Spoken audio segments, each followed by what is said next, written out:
Good morning students. आज मैं class 11th के बिजनेस स्टडीज के फर्स्ट चैप्टर का तीसरा वीडियो लेके आया हूँ। दो पार्ट ऑलरेडी मैंने डाल दिया है यूट्यूब पे, तो ये फाइनल पार्ट है। इस पार्ट में हम लोग फर्स्ट चैप्टर को पूरी तरह से कंप्लीट कर लेंगे। तो स्टूडेंट्स, आज हम लोग स्टार्ट करते हैं ऑब्जेक्ट ऑफ बिजनेस। बिजनेस का ऑब्जेक्ट क्या होता है? बिजनेस का ऑब्जेक्ट ऑब्जेक्ट क्या होता है पता है आपको? उद्देश्य। कोई भी जब हम काम करते हैं तो उसका एक ऑब्जेक्ट होता है। कोई भी काम, एनीथिंग काम, हम लोग कहीं जॉब करते हैं तो उसका ऑब्जेक्ट क्या होता है? सैलरी मिलती है, उसी सैलरी से अपने हम लाइफ को स्पेंड करते हैं। हम बिजनेस करते हैं तो क्यों करते हैं? प्रॉफिट कमाने के लिए। उस प्रॉफिट से हम लाइफ को स्पेंड करते हैं। तो कहने का सेंस ये है कि जो बिजनेस का जो ऑब्जेक्ट होता है वो मेनली देखा जाए तो क्या होता है? प्रॉफिट कमाना। और ये जो प्रॉफिट होती है वो बिजनेस के नेचर, बिजनेस के साइज पर डिपेंड करती है। बिजनेस जैसा होगा वैसा प्रॉफिट होगा। छोटा बिजनेस कम प्रॉफिट, बड़ा बिजनेस ज्यादा प्रॉफिट। तो स्टूडेंट्स, हम लोग ने बिजनेस के ऑब्जेक्ट को दो भागों में बांट दिया है, economic object, social object. Economic object क्या होता है? इकोनॉमिक ऑब्जेक्ट देखा जाए स्टूडेंट तो मेनली हमारा होता है प्रॉफिट कमाना, पैसा कमाना, अर्निंग प्रॉफिट। तो कहने का सेंस ये है कि हमारा जो इकोनॉमिक ऑब्जेक्ट होता है वो मेनली होता है बिजनेस में पैसा कमाना ही होता है। दूसरा होता है सोशल ऑब्जेक्ट। सोशल ऑब्जेक्ट क्या होता है? बिजनेस में प्रॉफिट कमाने के साथ साथ ही एक सोशल, समाज के प्रति भी क्या होता है? कुछ लाइबिलिटी होती है, रिस्पॉन्सिबिलिटीज होती हैं, उसको बोलते हैं हम लोग सोशल ऑब्जेक्ट। तो स्टूडेंट्स, हम लोग इसको अब डिटेल में पढ़ेंगे। तो पहले हम लोग आते हैं इकोनॉमिक ऑब्जेक्ट के बारे में। इकोनॉमिक ऑब्जेक्ट में पहला होता है अर्निंग प्रॉफिट, जो कि ऑलरेडी मैंने आप लोगों को बता दिया है कि मेन ऑब्जेक्ट जो होता है बिजनेस का वो क्या होता है? पैसा कमाना, प्रॉफिट कमाना। तो ये जो प्रॉफिट हम लोग जो कमाते हैं वो बिजनेस के साइज पे, बिजनेस के नेचर पे, बहुत सारी चीजों पे डिपेंड करता है। तो कहने का सेंस ये है कि छोटा बिजनेस कम प्रॉफिट होगा, ज्यादा बिजनेस, बड़ा बिजनेस ज्यादा प्रॉफिट होगा। नेक्स्ट हमारा creation of customers. Creation of customer क्या होता है स्टूडेंट? हमको अपने कस्टमर के साथ हमेशा लॉयल होना चाहिए। क्यों लॉयल होना चाहिए? ताकि कस्टमर दोबारा हमारे पास आए उस प्रोडक्ट को परचेज करने के लिए।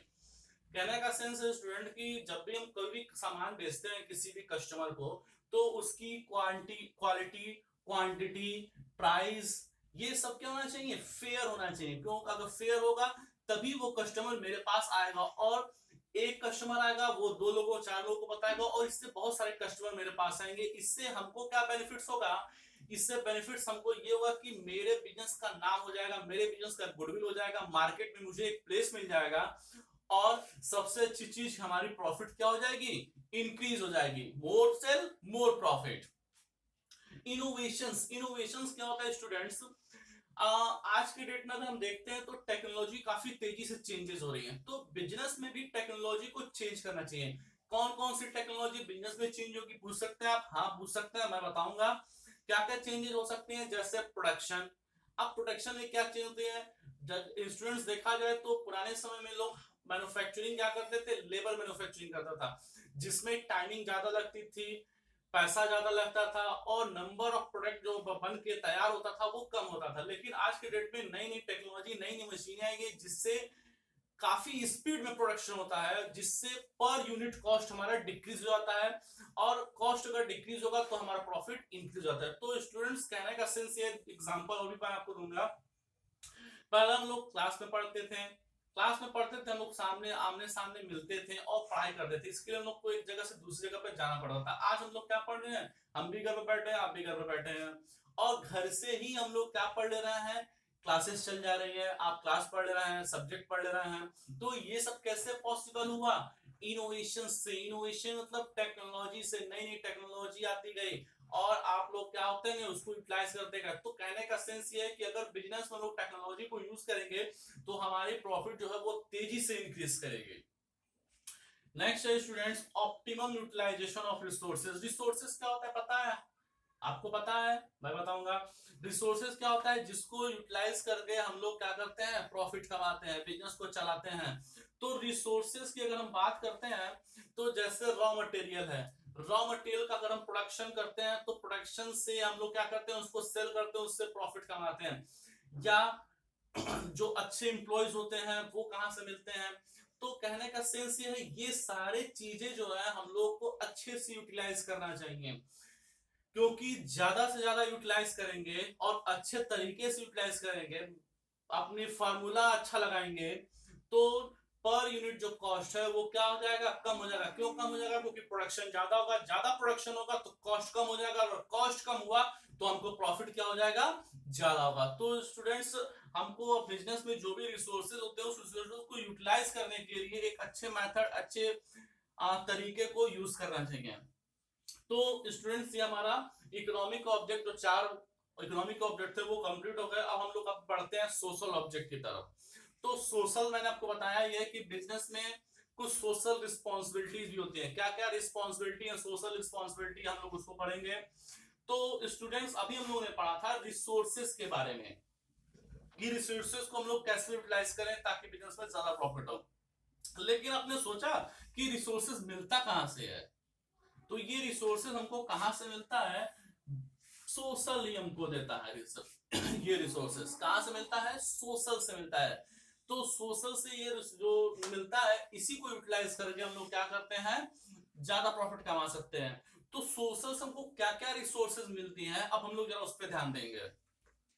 तो सबसे पहले हमारा मेन जो सोशल ऑब्जेक्ट में आता है, fair trade practice. Fair trade practice क्या हो स्टूडेंट? जो भी हम बिजनेस कर रहे हैं वो काफी फेयर होना चाहिए। पहला चीज, वो लॉ के अकॉर्डिंग होना चाहिए, इंडियन लॉ के अकॉर्डिंग होना चाहिए। उसी चीज का बिजनेस करना चाहिए जो इंडिया में लीगल है, क्योंकि हम लोग इंडियन हैं तो इंडिया की बात बताते हैं आपको। तो और दूसरी चीज, जो भी हम सामान बेच रहे हैं कस्टमर को, उसकी क्वालिटी, क्वांटिटी, उस पे जो लिखा हुआ है डिस्क्रिप्शन, वो सारी चीज हम परफेक्ट 100% सच होनी चाहिए। ताकि यही हमारा मेन क्या होता है, सोशल ऑब्जेक्ट होता है। Clear? Good quality product. Next आता है हमारे students, good quality product. Good quality product का होता है, मतलब क्या होता है कि जो भी हम सामान बेचते हैं वो उसकी क्वालिटी क्या होनी चाहिए, अच्छी होनी चाहिए। आजकल हम लोग देखते हैं कि हर चीज में मिलावट आ रही है, तो ये क्या है, ये क्या है, एक तरह की फ्रॉड किया जा रहा है। तो ऐसा नहीं होना चाहिए। हम जब भी अपने प्रोडक्ट को बेचते हैं तो उसकी क्वालिटी, क्वांटिटी, ये सब क्या होनी चाहिए स्टूडेंट, अच्छी होनी चाहिए। नेक्स्ट आता है हमारा जनरेशन ऑफ एम्प्लॉयमेंट। तो जनरेशन ऑफ एम्प्लॉयमेंट क्या होता है स्टूडेंट्स? जब भी हम बिजनेस करते हैं तो हम अकेले बिजनेस करें, ऐसा पॉसिबल है? हाँ पॉसिबल है, लेकिन इसका कंडीशन है। कंडीशन क्या है? बिजनेस छोटा होगा, हम लोग उसको कभी लाइफ में बड़ा नहीं कर सकते हैं। अगर अंबानी इतने बड़े बिजनेसमैन बन गए, कैसे बन गए? अकेले बन गए? नहीं। कैसे बने हैं? उनके साथ बहुत सारे उनके एम्प्लॉय काम करते हैं। तो कहने का सेंस ये है स्टूडेंट्स कि अगर हमको अपने बिजनेस को बड़ा करना है तो बिजनेस को बड़ा करने के लिए हमको एम्प्लॉयज की रिक्वायरमेंट होती है, लेबर की रिक्वायरमेंट होती है। तो वो हमको कहां से मिलता है? सोशल से ही मिलता है।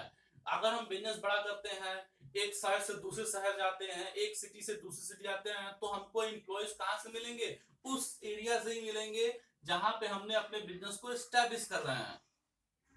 Welfare of employees. नेक्स्ट आता है स्टूडेंट हमारा welfare of employees. Welfare employees का मतलब होता है कि हमको अपने एम्प्लॉयज के साथ जो होता है वो वेलफेयर होना चाहिए। वेलफेयर का मतलब होता है कि जिस काम के लिए हमने उनको रखा है उसी काम करना चाहिए। उनसे जितना ऑलरेडी एडवांस में डिसाइड हुआ है उतना ही उनको पे करना चाहिए, सैलरी और वेजेज। उनसे ज्यादा काम नहीं कराना चाहिए। तो ये हमारा होता है वेलफेयर ऑफ एम्प्लॉयज। दूसरा आता है स्टूडेंट्स हमारा वेलफेयर ऑफ सोसाइटी। तो वेलफेयर ऑफ सोसाइटी मतलब हमको अपनी सोसाइटी के साथ भी क्या होना चाहिए, वेलफेयर होना चाहिए। कुछ ऐसे काम करने चाहिए जिससे हमारी सोसाइटी में क्या हो, हमारा नाम हो। दूसरी चीज स्टूडेंट, हमको अपनी सोसाइटी में गंदगी नहीं होनी चाहिए, किसी भी तरह का पॉल्यूशन नहीं करना चाहिए। तो ये सब हमारे क्या होते हैं, वेलफेयर ऑफ सोसाइटीज में आते हैं। प्रोटेक्शन ऑफ इन्वायरमेंट, नाम से आपको मालूम चल लगा, प्रोटेक्शन ऑफ इन्वायरमेंट। अगर स्टूडेंट बात करते हैं पॉल्यूशन की, तो आज के डेट में देखते हैं कि पॉल्यूशन बहुत ज्यादा हो गया। अब ये आते हैं सबसे इंपॉर्टेंट चीज कि पॉल्यूशन हुआ कैसे। तो सिंपल सी बात है, हमारे जितनी भी फैक्ट्रीज होती हैं जहां पर प्रोडक्शन होते हैं वहां से धुआं निकलती है, गंदे गंदे पानियां निकलती हैं जिसको हम नदी में बहवा देते हैं, कचड़े निकलते हैं, रोड पे फेंक देते हैं, कहीं फेंक देते हैं, तो इससे पॉल्यूशन होते हैं। तो स्टूडेंट सबसे इंपॉर्टेंट चीज होता है कि सबसे पहले हमको अपने इन्वायरमेंट को प्रोटेक्ट करना चाहिए। इन्वायरमेंट को प्रोटेक्ट बहुत इंपॉर्टेंट है। तो इसके लिए हमको नई पॉलिसी जो भी गवर्नमेंट की आती है उसको फॉलो करना चाहिए ताकि हमारा इन्वायरमेंट क्या हो, प्रोटेक्ट हो। हमने अपने समाज को गंदा नहीं करना है। तो स्टूडेंट्स ये हमारे सोशल ऑब्जेक्ट भी क्या हो गए, पूरी तरह से कंप्लीट हो गए। अब हम लोग आते हैं नेक्स्ट टॉपिक है हमारा बिजनेस रिस्क। स्टूडेंट रिस्क का मतलब समझते हैं, कुछ को पता होगा और कुछ को नहीं पता, वो हम बताएंगे। तो रिस्क क्या होता है स्टूडेंट्स? रिस्क का मतलब होता है कि जब भी हम कोई भी काम करते हैं तो उसमें हम लोग क्या करते हैं, रिस्क लेते हैं। रिस्क का मतलब कि वो काम हो भी सकता है और नहीं भी हो सकता है। उसी तरह से अगर बिजनेस रिस्क की बात करते हैं तो बिजनेस में लोग पैसा लगा के बिजनेस खड़ा करते हैं, रेडी करते हैं, तैयार करते हैं, लेकिन क्या वो बिजनेस चलेगा या नहीं चलेगा? सबसे इंपॉर्टेंट चीज है, बिजनेस चल भी सकता है और नहीं भी चल सकता है, लेकिन अगर चल गया तो हमको क्या होगा, प्रॉफिट होगा, खूब सारा प्रॉफिट होगा, खूब कमाएंगे। लेकिन लेकिन ये प्रॉफिट कैसे होगा? जब तक हम रिस्क नहीं लेंगे ये प्रॉफिट नहीं होगा। तो स्टूडेंट बिजनेस में रिस्क लेना बहुत इंपॉर्टेंट है। तो आते हैं जरा बिजनेस रिस्क के बारे में जानते हैं क्या होता है। Possibility of inadequate, possibility of inadequate. Inadequate का मतलब क्या होता है स्टूडेंट्स, कि जो नॉर्मल से ज्यादा भी हो सकता है और नॉर्मल से कम भी हो सकता है, सामान्य से ज्यादा, सामान्य से कम। मतलब जो भी हमने एक्सपेक्ट किया हुआ अपने बिजनेस का प्रॉफिट, उस प्रॉफिट से ज्यादा भी हो सकता है, उससे कम भी हो सकता है, ठीक है। तो पॉसिबिलिटी ऑफ इनएडुकेट प्रॉफिट और लॉसेस, प्रॉफिट और लॉसेस मतलब यहाँ पे लॉसेस के भी चांसेस होते हैं। ड्यू टू अनसर्टेनिटीज, अनसर्टेनिटीज क्या कारण है उसके होने के? तो अनएक्सपेक्टेड इवेंट, अनएक्सपेक्टेड इवेंट जैसे भूकंप आ गया, बाढ़ आ गया, ठीक है, अर्थक्वेक आ गया, तो ये सारी चीजें होती हैं जिससे क्या हो सकता है, हमारे बिजनेस में प्रॉफिट भी हो सकता है, लॉस होता है। कुछ और भी होते हैं जैसे चोरी हो जाता है, आग लग जाती है। तो ये सब चीजें होते हैं जिसमें हम लोग क्या लेते हैं, बिजनेस में एक रिस्क लेते हैं। तो ये सब अगर रिस्क जब तक हम नहीं लेंगे तब तक हमको बिजनेस में कोई भी रिवॉर्ड, कोई भी प्रॉफिट मिलने वाला नहीं है। नेक्स्ट हम लोग पढ़ेंगे टाइप्स ऑफ बिजनेस के रिस्क के बारे में।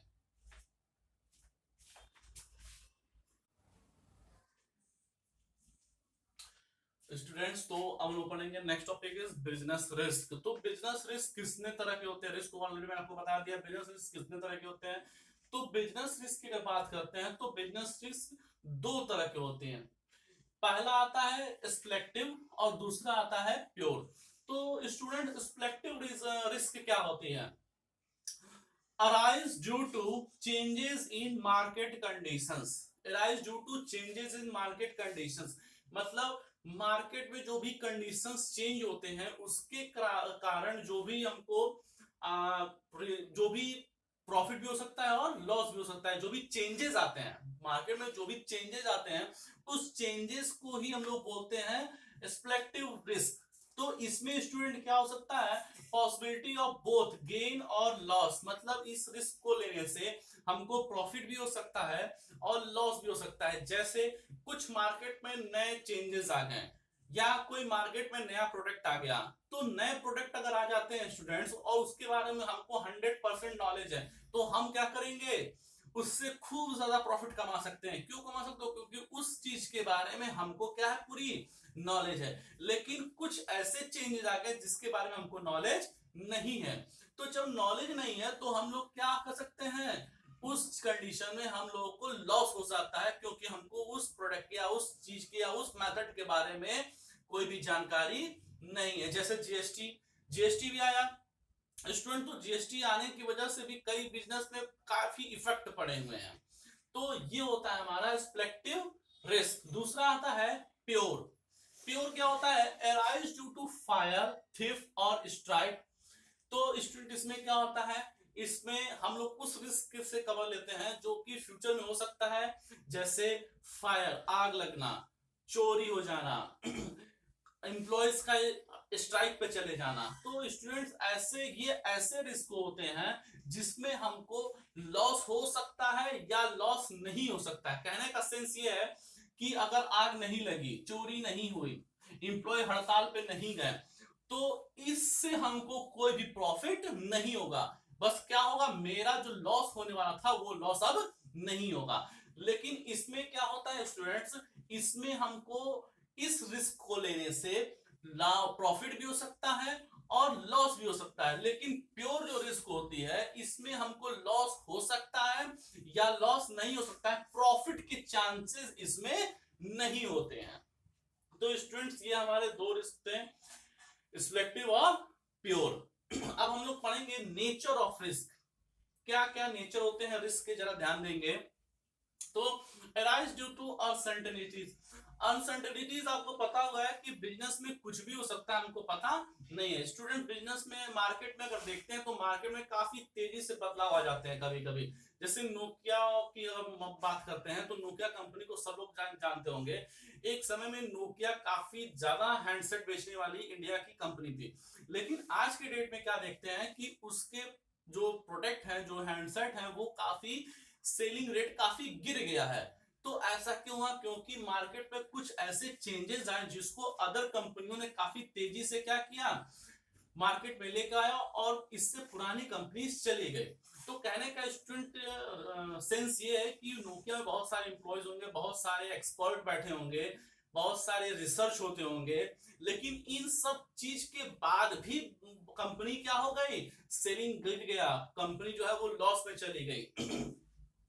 तो रिस्क जो है वो हो बहुत, मतलब एक बिजनेस का एक बहुत ही बड़ा क्या होता है, पार्ट होता है। इसको हम लोग पूरी तरह से खत्म नहीं कर सकते हैं, लेकिन हम लोग उससे क्या कर सकते हैं, उसके साथ फाइट कर सकते हैं। दूसरा, essential part of every business. तो कहने का सेंस ये स्टूडेंट्स की बिजनेस में जो है वो क्या होना चाहिए, लॉस भी हो सकता है और प्रॉफिट भी हो सकता है। तो ये जो है ये क्या है, बिजनेस का रिस्क जो होता है वो काफी एक बड़ा पार्ट है बिजनेस का। तो जब तक बिजनेस में हम रिस्क नहीं होगा वो बिजनेस जो है वो चलेगा नहीं। बिजनेस स्टार्ट करने के दिन से ही वो क्या होता है, उसके साथ रिस्क भी चल सकती है।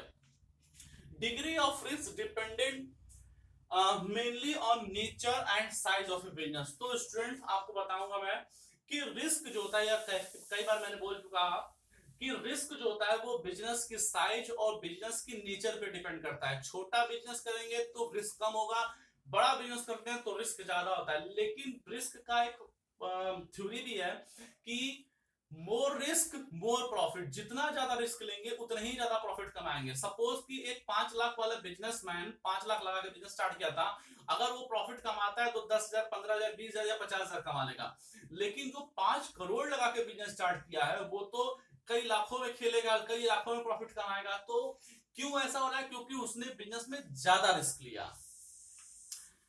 दूसरा, तो नेक्स्ट आता है स्टूडेंट्स मेरा, profit is the reward for risk taking. तो बिजनेस में जब भी हम बिजनेस करते हैं तो हम लोग को दो ही चीज हो सकता है, क्या, या तो प्रॉफिट कमाते हैं या तो लॉस हो सकता है। अगर प्रॉफिट कमाते हैं तो प्रॉफिट जो है वो हमारा क्या होता है, रिवॉर्ड होता है। रिवॉर्ड का मतलब एक गिफ्ट होता है, जो गिफ्ट कौन देता है, बिजनेस देता है। क्यों दिया है? क्योंकि मैंने बिजनेस में क्या लिया था, रिस्क लिया था। तो स्टूडेंट बिना रिस्क लिए, बिना without any risk you can not earn any single amount या प्रॉफिट। क्लियर? तो एक स्टूडेंट्स, तो नेक्स्ट हमारा आता है causes of risk. Causes of risk क्या होता है स्टूडेंट?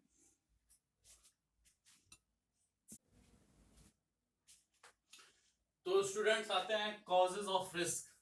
कॉजेज ऑफ रिस्क जो होते हैं वो 4 तरह के होते हैं, मैंने ऑलरेडी यहाँ पे लिखा हुआ है। तो इसमें फर्स्ट आता है नेचुरल। क्या होता है नेचुरल रिस्क?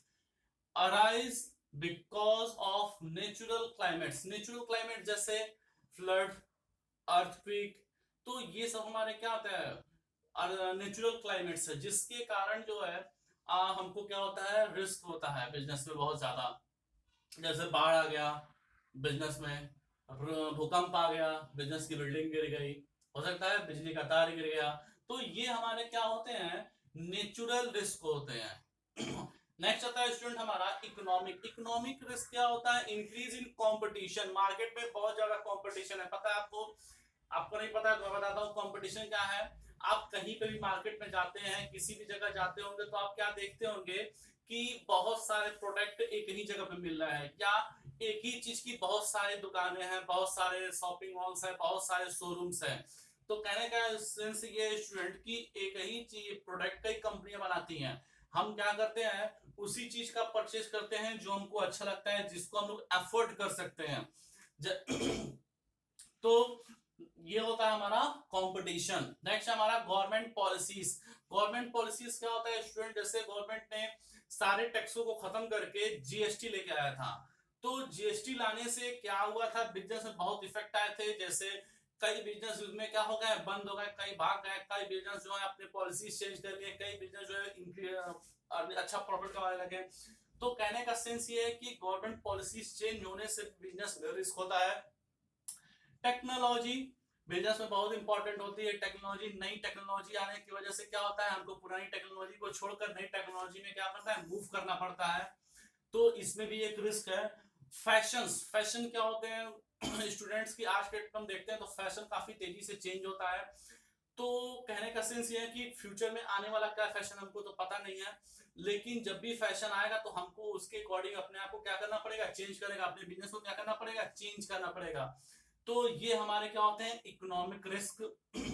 ह्यूमन रिस्क क्या होता है स्टूडेंट्स, ह्यूमन रिस्क मतलब एक आदमी या एक ह्यूमन की वजह से जो हमको लॉसेस होते हैं बिजनेस में या हो सकते हैं, उसको बोलते हैं human risk. Just like strike, हमारे सारे एम्प्लॉय स्ट्राइक पे चले गए तो वो क्या एम्प्लॉयज, ह्यूमन।